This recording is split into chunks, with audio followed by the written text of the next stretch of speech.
welcome everyone to the penultimate day of our Diversity and Data Conference. And just while people are dropping in, I'm going to put up a reminder here, if I can share my screen. Share. So yeah, here, a reminder that there's still time to sign up for tomorrow's sessions as well, and the details are on the screen there. But 11 a.m. is going to be my good friend Lisa Allen. She's going to be talking about data beyond bias. And then at 4 o'clock, we're going to be closing the conference with a really brilliant panel who are going to be discussing their reflections and learning from across the week. Now, all of these sessions, including this one, are being recorded, and we'll let you know when they're up online. So if you can't make the time, or if it's so good that you want to watch it again, then that's fine. Now, my name's Jenny Andrew. I'm a member of the committee for DAMA UK. That's one of the co-conveners of the conference. And somewhere in the background, on standby in case I vanish, is Jonathan Headley from the BCS Data Management Specialist Group. This joint conference of ours is really a recognition of how much our two organisations have in common. So who are we? Well, DAMA UK is the UK arm of the International Data Management Association. We are publishers of the data management body of knowledge and awarders of CDMP qualifications. Our UK chapter is really a volunteer-run community, building networks and resources and education and influence for the profession itself, and for data professionals at all stages of their careers. BCS, meanwhile, is the professional association for computing, and they're raising the standards in skills and culture and ethics throughout the IT industry. Now, their data management specialist group cultivates the priority and understanding of, not very surprisingly, data management among IT professionals. And I want to give a special shout out to BCS Women, who are also helping convene the conference this year, really in tribute to the theme. Now, BCS Women is another of the BCS specialist groups. They offer collective advocacy, really, to women and non-binary folk in tech careers. And as myself, a third-generation woman in tech, like that means a lot to me. We still have a long way to go to build real structural gender equity into tech careers. But enough of that. On to today's business, and it is a genuine delight to welcome two veritable celebrities of the data world. We've got Catherine King and Kyle Winterbottom. And if you don't know who they are, how? Kyle is the founder and CEO of Orbition Group. They do talent solutions and advice specializing in data and analytics. And to be honest, I think a lot of us know you, Kyle, from the fabulous Driven by Data podcast.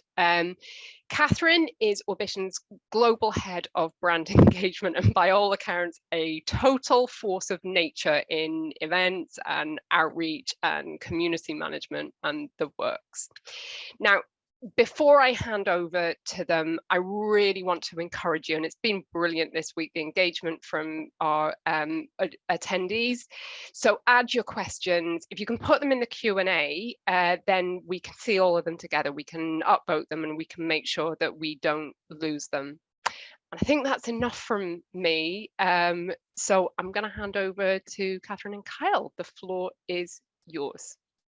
Wow. I mean, Jenny, can you introduce us every time? Because if we've got an intro like that, I mean, we'd be doing events left, right and centre. Oh my goodness. Well, firstly, huge thanks for inviting us to come along. I know we were joking behind the scenes that this is a topic that Kyle and I could talk about for days. And it is, if you've seen us on LinkedIn, very much is the topic we talk about for days at a time. We're very excited to come here and talk to you all about the evolving landscape of data analytics talent. And I think what we'll end up covering is very much evolving and it's constantly changing. So thank you for coming and being part of this session today to learn a little bit about this.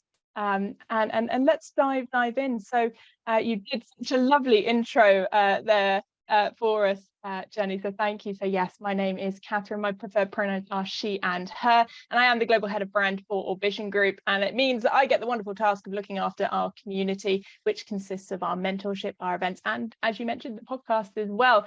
And Kyle, can you give us a quick intro? Quick, maybe not quick, but I can give you an intro. Yeah, so I've been in the data and analytics talent space for the last 13 years. I'm founder of Ambition Group, and as Jenny very, very marvelously said, we are talent solutions and advisory specialists purely in the data analytics space. Obviously headquartered in the UK, but work across Europe and the US as well, and help teams of all different businesses of all different shapes and sizes to build teams, not just any teams, but very well-rounded and diverse teams. So I think that's why we've been asked to contribute. So a pleasure to be here. Absolutely. So today we do only have an hour session, so we're by all means not going to cover everything, and we do just want to address the elephant in the room. We are clearly white, middle class, cis people. There are going to be gaps in this conversation, and we want to acknowledge that straight away. And we would encourage anyone that has a different perspective to us, please add your thoughts and comments into the chat, because we welcome that and we appreciate there are going to be gaps in this conversation. That being said, we are going to have a bit of a chit chat about current trends that we're seeing in the data analytics space. And as Kyle mentioned there, we do serve such a broad community that hopefully we can give you a bit of a lay of the land of how that looks in multiple regions as well, not just the UK. I'm going to take the steer on encouraging more women into senior leadership. There's been some articles and research published just today, so I've had to update my slides just before hopping on here because it's more prevalent than ever that we discuss this. And then Kyle's going to take back the reins to give you some practical thoughts on creating diverse teams in real life. Now, just before we dive into that, Kyle did mention a little bit about what we do here, and we just wanted to give a bit of scope to all of that. Kyle, I didn't know if you want to add in any other layers. Yeah, be useful. I think obviously, Kat, we're very active on LinkedIn in terms of the community and what's going on in the data analytics landscape, and I think that often leads to people maybe not knowing so much about the nuts and bolts of kind of what we do, right? But I guess just a very, very high level, our business is split into two key sections. You've got talent advisory on the front end, so that's working with organizations to help them understand their workforce planning requirements, how you develop and design fit for purpose job architecture, so job descriptions, which anyone that knows me, that's I'm a fan favorite. Talent analytics and intelligence around market and salaries and benchmarking and diversity and so on and so forth, and all the way through to kind of raising the brand awareness. So that's the advisory piece. Talent solutions piece is very much two sides of that coin.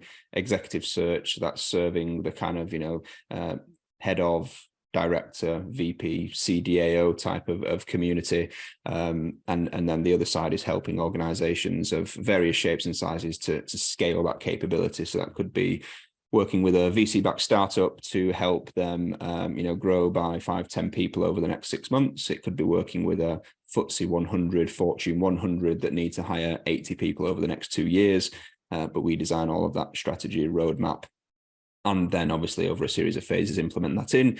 And as hopefully everyone knows, our business is really underpinned and propped up by the community that we serve, which is split into the three prompts that you see there. Obviously our podcast, our events that have been going for many years now, and obviously our latest edition, which is the mentorship. But all of this you can find a bit more information about on our website if you're interested.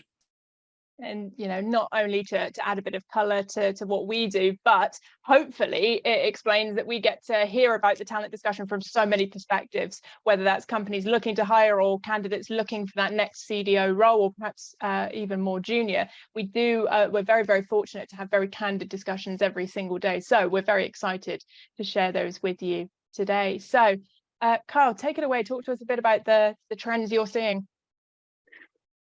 Yeah, so I mean, God, there's so much to talk about on this. It's often difficult to find the right starting point, but I think obviously taking it back to my my favorite part of this industry and job descriptions and how terribly awful they are. I had to get that in right at the start. But I think often job descriptions are the key fundamental point of why we have a lack of diversity in data, is my personal opinion, in the way that they are written, in the way that they attempt to attract and engage with people. And obviously, if you think about the non-STEM routes, I think we're at a point in time, data analytics as an industry has been very guilty of hiring very, very technical people in practically every single role.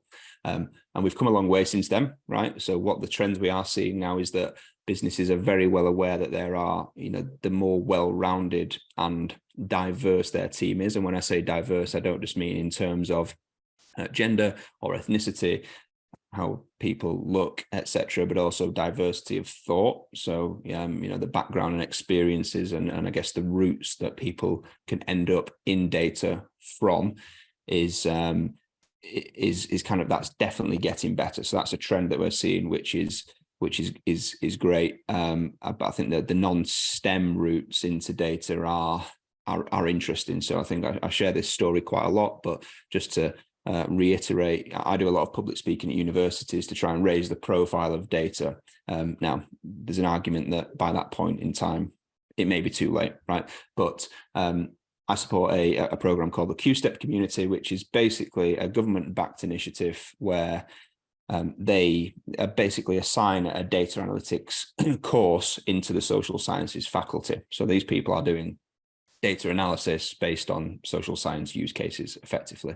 Now, when I go and speak to that auditorium, that room, there's probably 100 and odd people. It's undergraduates, PhD students, master's students, probably the most diverse room I've ever stood in.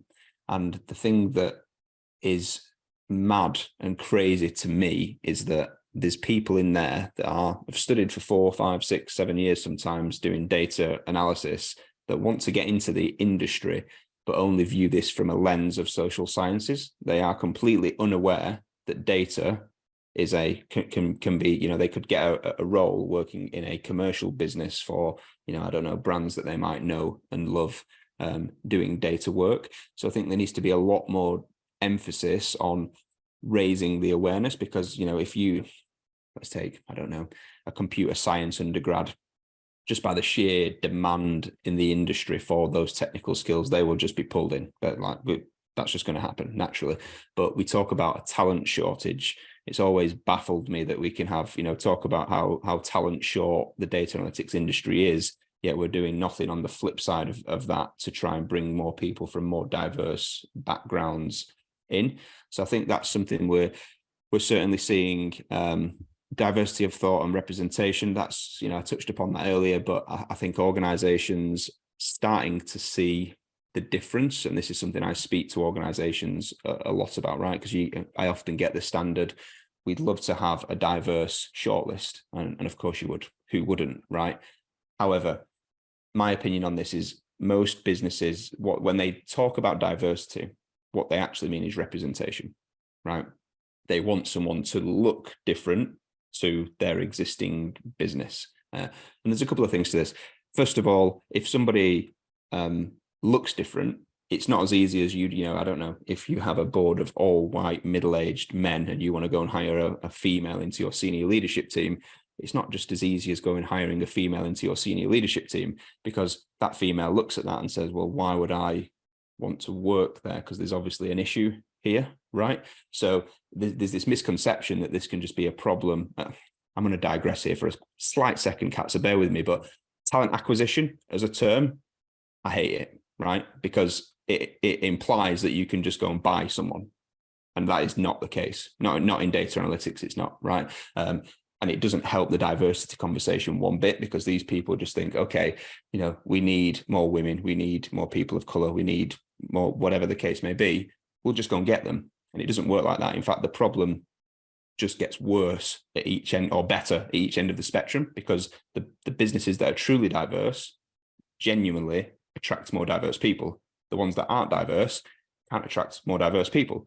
So that the gap is getting bigger. And I think, we talk about diversity of thought, but most businesses are actually, they're looking at this in terms of the exterior of an individual. So I think diversity of thought is something that the data and analytics industry is talking more about. That's definitely a trend in terms of, it's not just how someone looks and maybe where they come from. It is about the background that they have, the experience that they have, so that they think about things differently and have a different perspective. And obviously then that starts to play into how there are a lot of non-technical roles now starting to come up in data, right? So there's a whole host of funky titles out there, the translator, the data journalist. You're starting having teams now bringing in pure change and comms teams into data analytics, which is absolutely perfect in the way it should be, because not every role does need to be technical. I think we've certainly proven that we are, the bit that lets us down in data isn't the technicalities. It's not having the right technical people in the right roles. It's having the people that have the skills to face into the business and get this stuff used and adopted, and ultimately provide business value from that. Right. That said, the caveat that I do want to mention, and I've been flagged upon this many times, so just not trying to take credit for this one, but there definitely is something in the fact that what we don't want to be doing is, just because now there are non-technical roles in both leadership and more generally, that doesn't mean that that's where the more diverse people get pushed to. There still needs to be the opportunity for more diverse people to get into the technical roles as well, because that's where there is also a problem. So I hope that gives you a bit of flavor. Obviously I could rant on this stuff all day, so rein me back in, please, before I go. I know, I only included 3 bullet points on this for a reason, Carl, goodness me.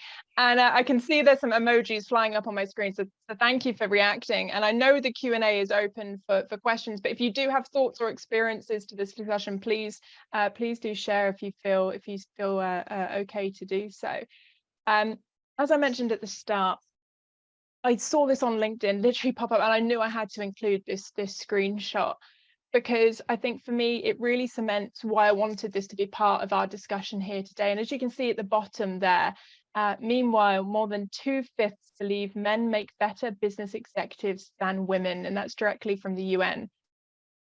That's the reality, right? That's the culture. So leave off the data piece, leave off the tech piece. This is the business environment that we are in.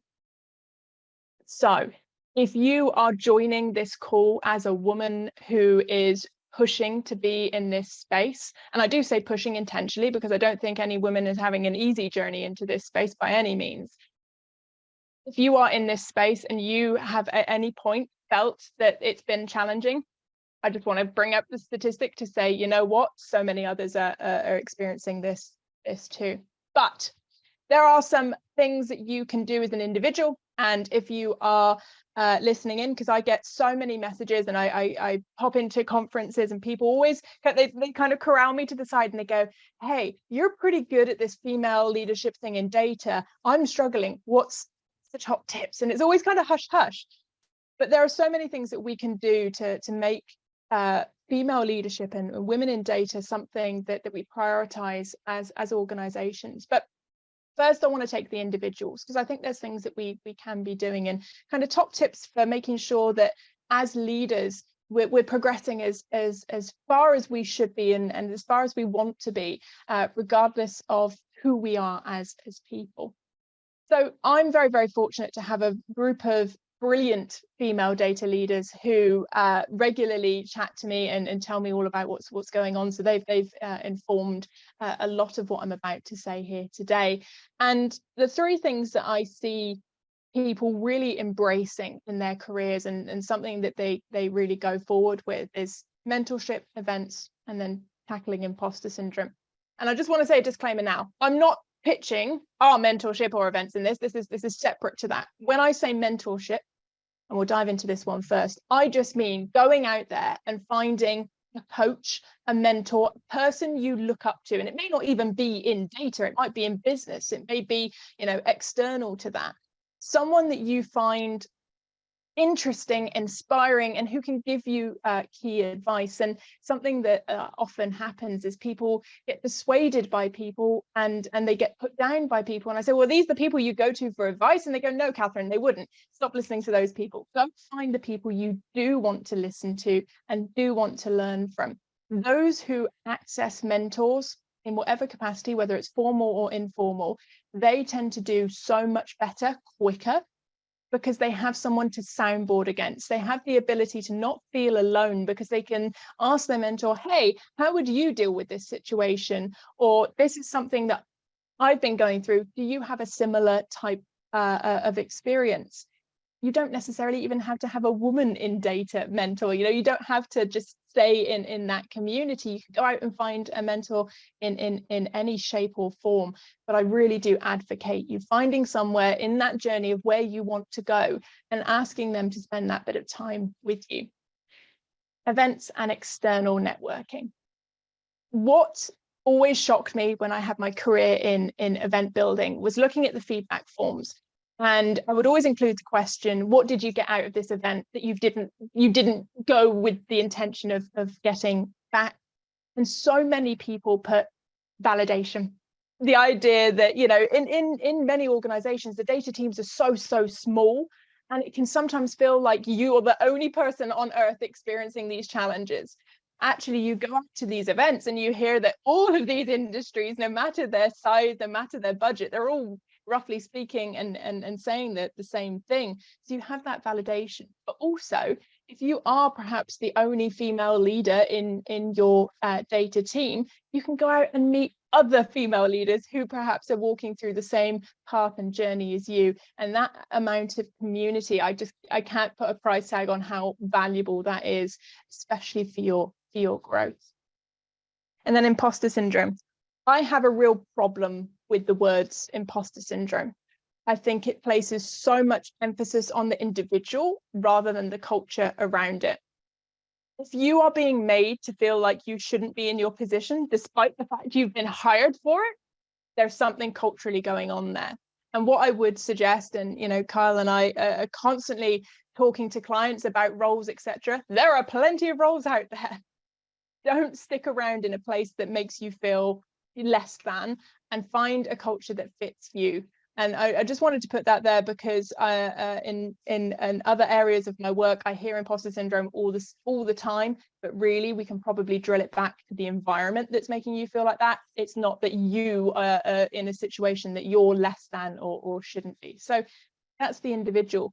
But what as a company can you do to help female leaders, help elevate women in your teams up to senior leadership if that is something they want to achieve? And this is by no means an exhaustive list. So the first thing, culture. And as I draw from the UN there, we have a culture that has a problem very much still.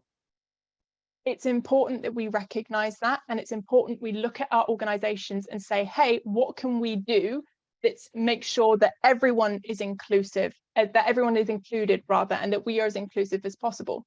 It's like, are your networking sessions at 3 p.m? Most parents will tell you what happens around 3 p.m. And if we look at the statistics, we know that the primary caregiver is still a woman 9 times out of 10. That's not quite the statistic, but you get my point. It's being intentional with thinking about where these opportunities may be. And I use networking opportunity there because, as we know, that's where many promotions happen. That's where much business and growth happens, is organically. It's not in these meetings that people are sat around, it's around the water cooler. And if you're building that time in for times that it's difficult for women to participate fully, you're letting the side down. Opportunities as well, thinking of ways that we can bring people together in a meaningful way. And that can be big events and lunch and learns, but it can also be the smaller opportunities. Are you sat around a boardroom and everyone's speaking over each other and you've noticed that one person hasn't participated? Could we have that moment where we go, oh, hang on, everyone, I've not heard from. Do you have the opportunity as an individual and as an organization to make sure voices are heard? I've just seen a comment come in the chat here. Kathy saying online webinars at 7 p.m. are a problem too. Don't know they have bedtime for little. Exactly that. So you're never going to please everyone, and you're never going to be wholly inclusive. Definitely being mindful of those things. Thank you for sharing, Kathy. And the final one there, and we see this a lot, or we get asked this a lot actually, you know, what's the working thing now? Obviously the pandemic put in a bit of a spanner to the works of what was traditional working. The answer is most places are now hybrid, 2 or 3 days in the office, and then flexible working around that. You know, not many are prescribing it's got to be a Monday and a Tuesday. There's kind of office touch points.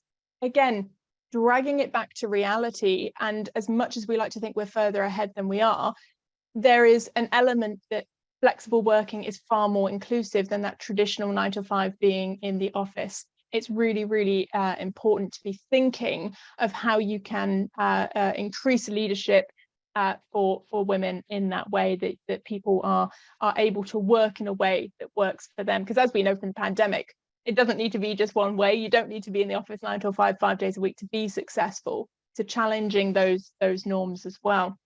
So that's a real whistle-stop talk by all means of things that we can do as individuals to make sure we're promoting ourselves, but then also as organisations, things we can be doing as well.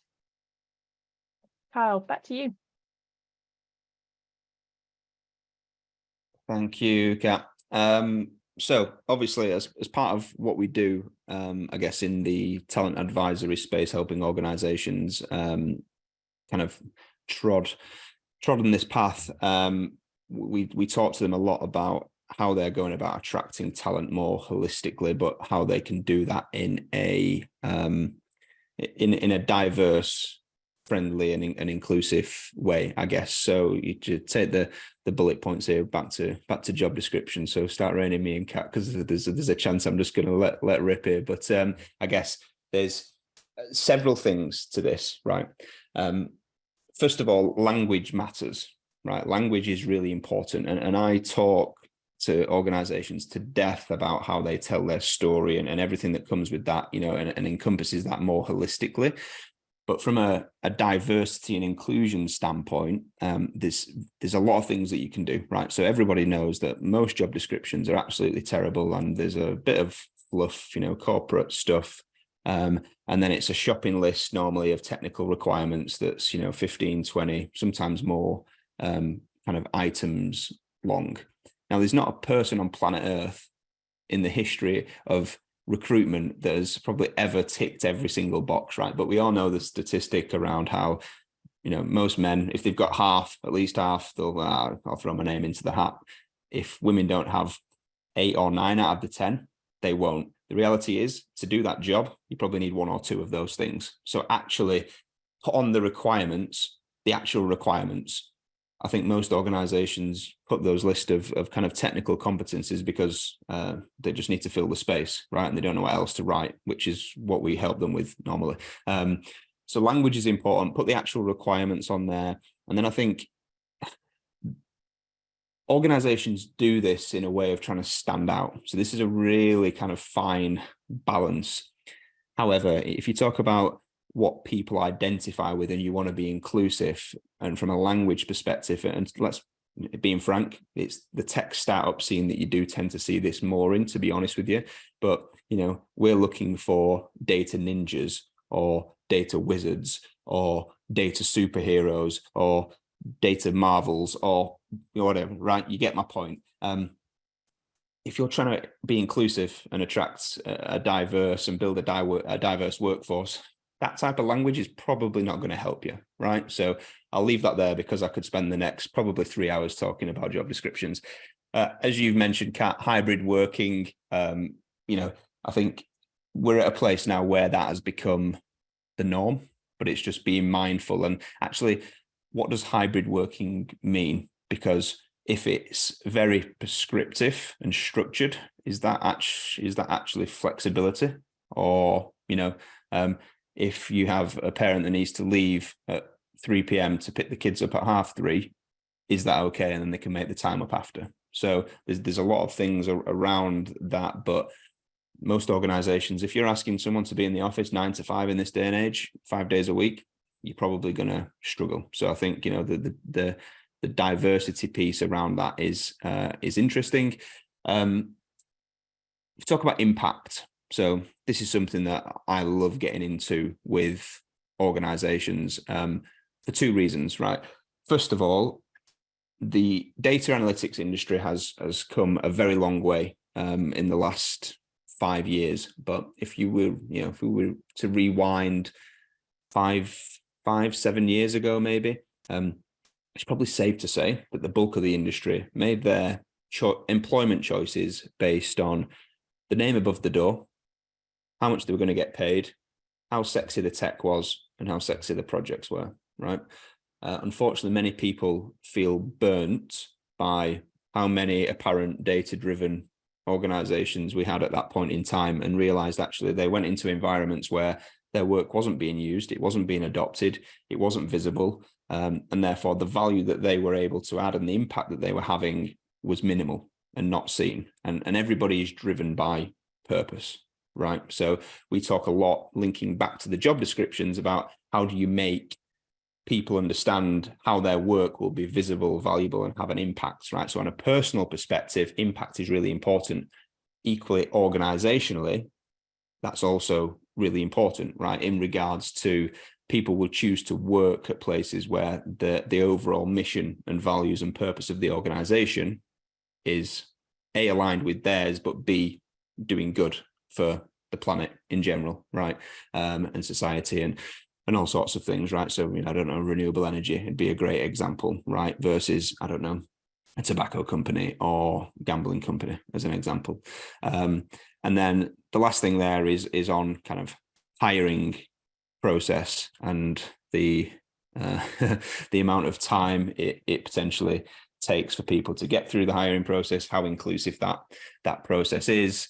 There's a whole host of things here and a whole host of different metrics, but when we whittle it down, I think these 4 things tend to come out on top. I'm conscious of time and I could ramble all day, so people might want to ask, if anyone's got specific questions about any of these, more than happy to answer. Yeah, absolutely. So we've covered the trends, the leadership and the action piece, but we are keen to hear your questions if you've got them. And I think there's a couple here in the chat. So let me just get rid of this screen so that I can see it properly. Amazing. Thank you so much for sending these in. So Orphition has a pretty awesome profile. Thank you. Always like it when it starts like that. As a bit fierce on telling hiring managers what's what. So if you were to give a workplace a couple of home truths about inclusivity, what would they be? I'll take that bit first, Kyle, and then I'll hand to you. I think it's very similar to my experience in the event world, that speaking with so many female leaders as I do, they can smell it a mile off. They can smell when it's a play to get the token female leader or the token person of color. They know what you're doing and it just destroys your brand. It does not look good. And something that Kyle touched on earlier, the data community is small. People talk and it's just such a disaster when that happens. So if you're going to make a play to improve in this area, do it for the right reasons, because people will see straight through it. Kyle, do you have any other thoughts on that one?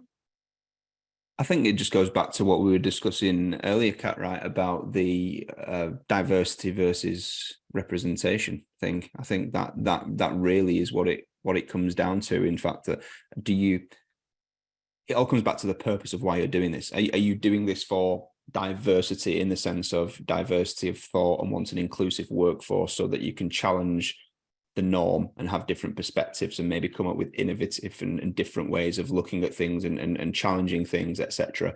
Or are you doing this to tick a box, appease a board and say, hey, look, here is the token lady who now sits in our data team, or here is the token person of color that sits in our data team? So I think it's really about, that's the home truth. Like, why are you doing this? I think that's the question that we often end up asking. And as I said earlier, 9 times out of 10, we'd really like a diverse shortlist. That's the thing that they say all the time, and I'm like, okay, that's cool. Yeah, so does every other business on planet Earth. What do you mean by that? What does that mean to you, and why? Yeah. So I think that's it all comes back to that for me. And I think, we've purposely not touched on this, because looking at the fabulous agenda that you guys have had this week, we feel that others have spoken to this, but the reasons behind this should be, data ethics is a huge important area. We know that this is going to be an increased area of potential, real challenge, and we've seen some scary use cases already, and it's going to continue happening.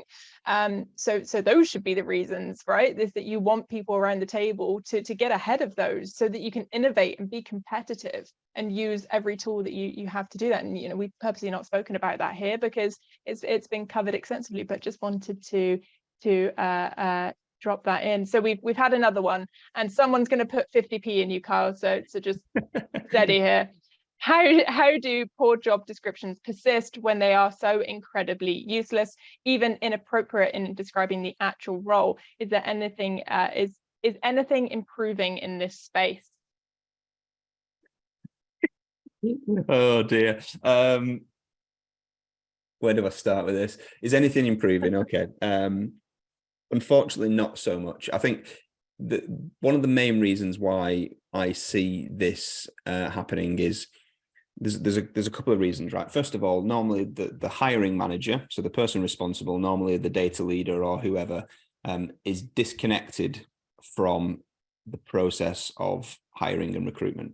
So they are often the people with the knowledge that will be able to articulate that, okay, it's these factors about our business that make this an interesting place to work. However, the people that are often responsible for bringing talent into the business are obviously not those people. So there's a disconnect in knowledge. So that's often the starting point. The next point from there is that often, especially this happens more so in larger organizations, but often there's HR processes, templates, guidelines, and most job descriptions are formulated through a system, right? And it's like a box. So the prescribed questions that you have to give prescribed answers to, and then out of the other side spits this god-awful looking job description.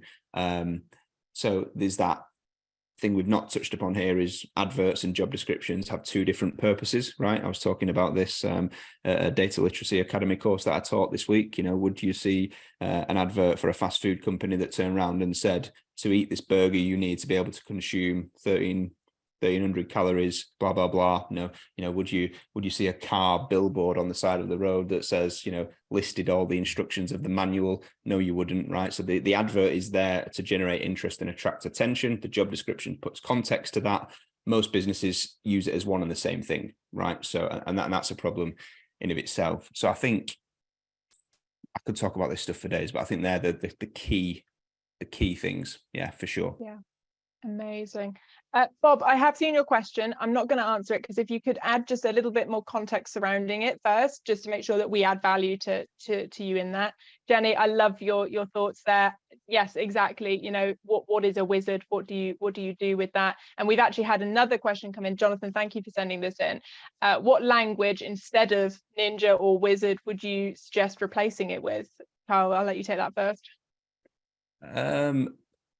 I don't think you need to necessarily describe something that people need to identify with, right? I think this is the thing. Like we talk a lot about, the title of the role would be more than enough. I don't think it's necessarily about that. What we're calling people. I mean, the difficulty in data analytics is job titles are so unstandardized, which makes it a real problem. When someone's looking at a job description, you've got different titles for the same job. You've got the same job with different titles, you a whole host of, it's a bit of a mess. But I think in terms of what do you call it, it's, in my opinion, it's more about explaining what will you become by coming and working for this business? What will you get in return? How do we make you feel? What impacts will you have? What will that do for your career? What are we expecting you to do for us? But that's often not articulated. It's ironic because we talk about data storytelling till we're blue in the face in this industry, right? And the importance of like communication that we off the cuff use very flippantly. Yet we are seemingly unable to tell a story to attract our most important asset, which is people, to come and work for our organizations, which is equally ironic because organizations spend multi-millions of pounds every year doing that to attract customers, but yet won't do it to attract their supposed biggest asset. So I don't think we need to describe or put a label on what we are looking for. The title of the role will do, and then explain what that is. And, and then the advert especially should be more about the person and what it does, for them in terms of bringing them into the organization. Yeah. And I mean, just to add my kind of opinion to this, for me, it's comparable to the companies that really lean on the bean bags and the pizza parties. And I think there is a cultural shift away from that, or something that I've certainly seen, where people aren't dumb. They can see through things.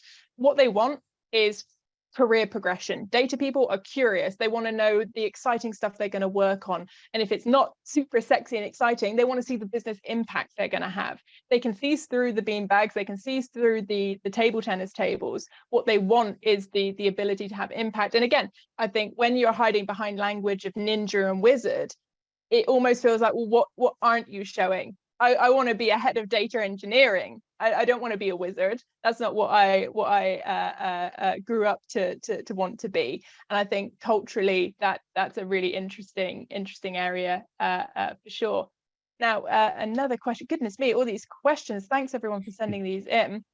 How is data, and in brackets, and IT compared to other sectors? Kyle, I'll go to you for that one. I think it depends through what lens you are looking at it. From a diversity standpoint, I think obviously data and technology, more broadly speaking, are still a bit behind the curve, I'd say, right? If you look at most other domains in a business, if it's marketing or I don't know, it's sales or finance, I think from a diversity and inclusion standpoint are typically there's more balance there for sure, but that's possibly a maturity thing, and also the fact that most businesses have been focusing on hiring the wrong skill sets, where a diverse and inclusive group isn't represented in those types of roles at that point in time.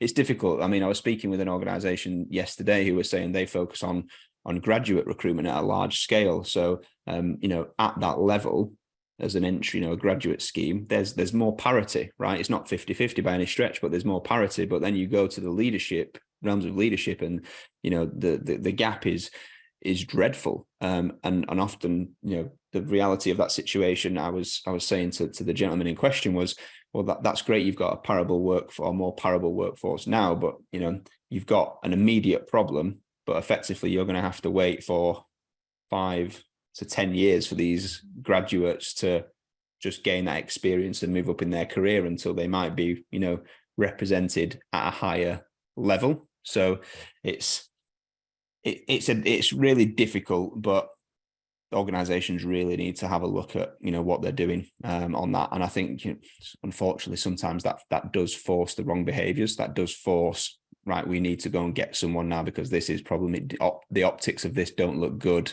And therefore they go and try and, acquire someone to come in, and it's a tick box representation exercise, unfortunately. And I mean, that's where all of this gets messy in the intersection, right? Because it's not just a gender thing and it's not just a race thing, but there's an age thing as well. If we think of the career paths of those 40 years ago and think about society 40 years ago, very different makeup. So they've gone through their careers to a certain extent, and they're the result of that. So what is really exciting about these companies that have these graduate programs is in 30, 40 years time, it's going to be better. And then 40 years time, we'll have another challenge and we'll be working with that. So it is important to allow yourself, not the get out of jail free card by any stretch, but this is a complex thing. And I think everything we're talking about right now is hard to do. Yeah. It's not a quick fix. It takes time for sure. Bob, so I'm keen to answer your question. You've added a bit of context there, and you expressed that you don't like working into mid to late evening. on my point about the parenting cover and Carl's point, I think what we mean is it's not even a case of being inclusive. Just because someone's a parent doesn't mean they're automatically get time off or time covered, but there's that option too. It's that case of working around people and what works for them, because at the end of the day, right, no one's going to stay in a job if they're not working. If they're not delivering results, guess what? They're going to be out of a job pretty darn quick.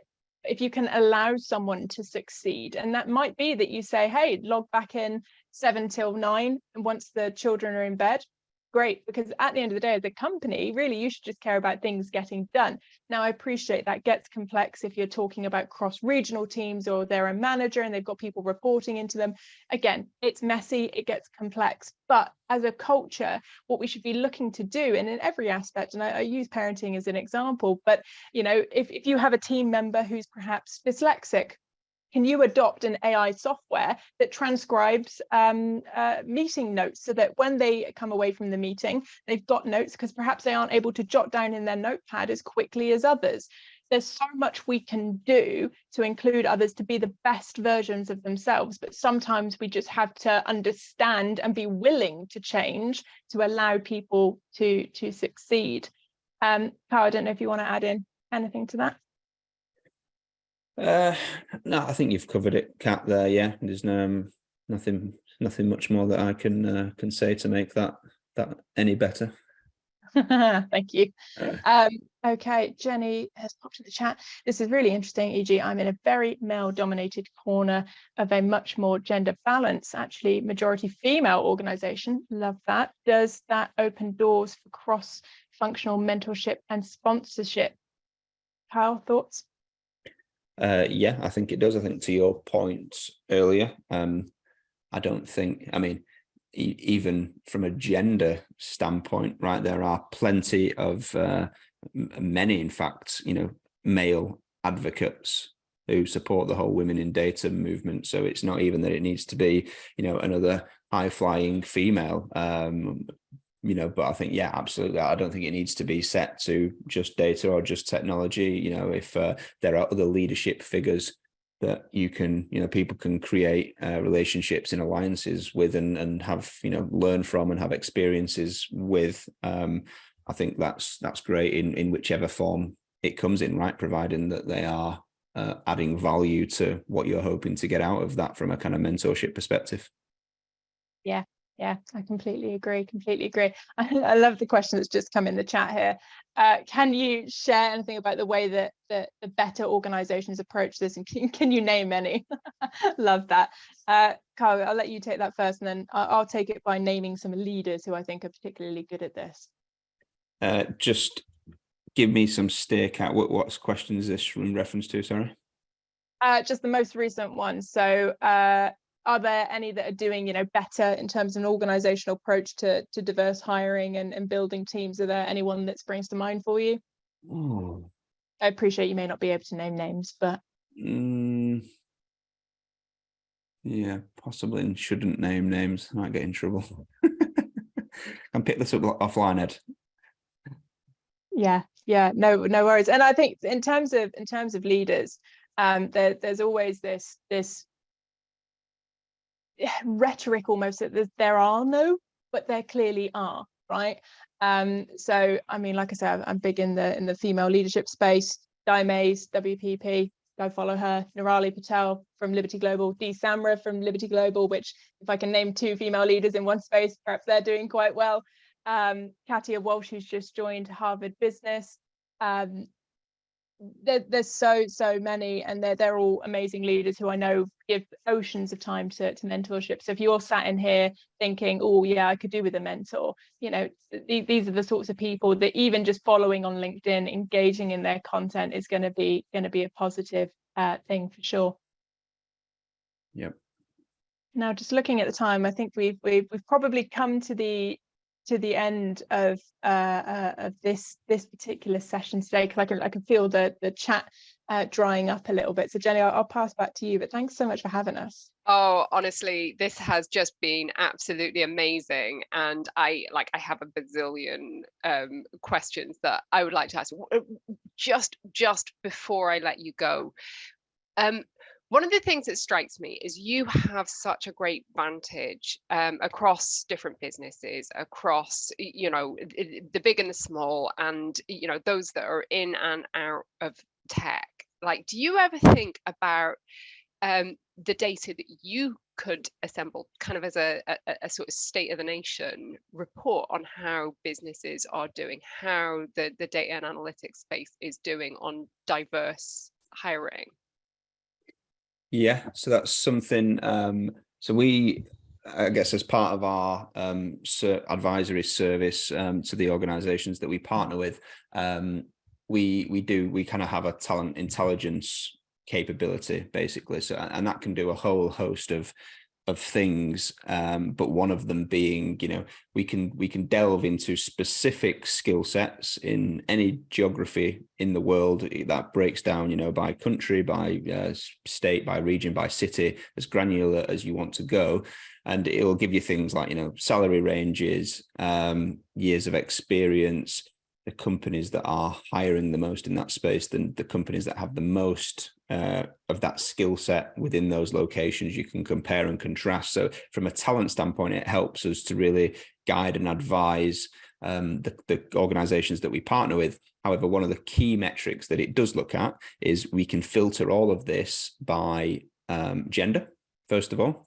right, and ethnicity, and years of experience. So what you start to see is, you know, we can pull these reports together, and it's really interesting actually when you see, you know, I don't know, it might be a data engineer that needs to have Snowflake experience with insurance as a sector in London, and you flick the years of experience, right, and at the 0 to 3 level, it might be, you know, oh, there's 38% female, you know, the rest male, whatever the case may be, and then you flip it up to 8+ years experience, and it just goes, you know, and this graph is okay. Now it's 87% male, 13% female. So it's really interesting. It's not just actually how many people are working in data. We can filter it by actual skill sets, and that's something that me and Kat are actually working on at the moment, to produce a report around the differences around that, so that we can see, you know, by years of experience, by different job titles, by different geographies, the ethnicity split, the gender split. So that's something that we're currently in transit with, in kind of pulling together. So yeah, keep your eyes peeled. That's brilliant.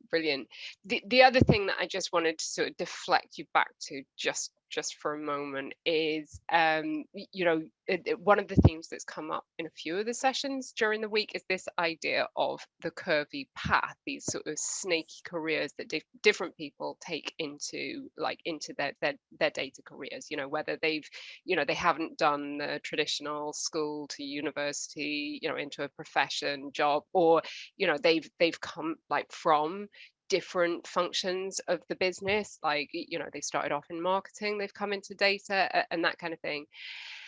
I just wonder, if do you have a feel when you're looking at, like, you know, looking over people's shoulder when they're writing these slightly bonkers job descriptions, how much are they projecting, well, this is the way I did it, therefore it must be the right way to do it, into those job descriptions? And how good are they at, like, taking a step back and saying, are we measuring the skills in front of us, or are we measuring some, you know, our assumptions of what the right way to get them looks like?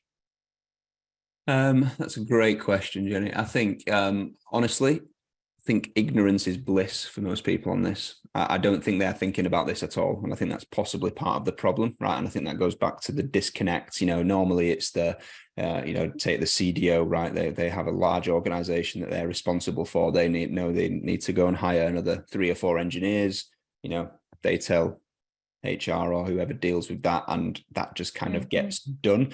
Obviously, internally, yes, they probably have biases around what they think that person should have done, and the type of platform and where they've come from and their background and experience and all of that type of stuff. But yeah, I honestly don't think that many are actually even thinking about that at all. I think we're definitely getting better at the fact that people are open now to kind of accepting that not everyone needs to have gone to university and done a computer science degree and then done a PhD in data science, and then whatever the case may be. I think we're definitely more open to that. The reason we're more open to that, if you want my really honest opinion, is that because talent is hard to find and most businesses don't have a choice. So if we worked in an industry where we didn't have a talent shortage, we probably see, in my opinion, more bias as to where the types of people should come from.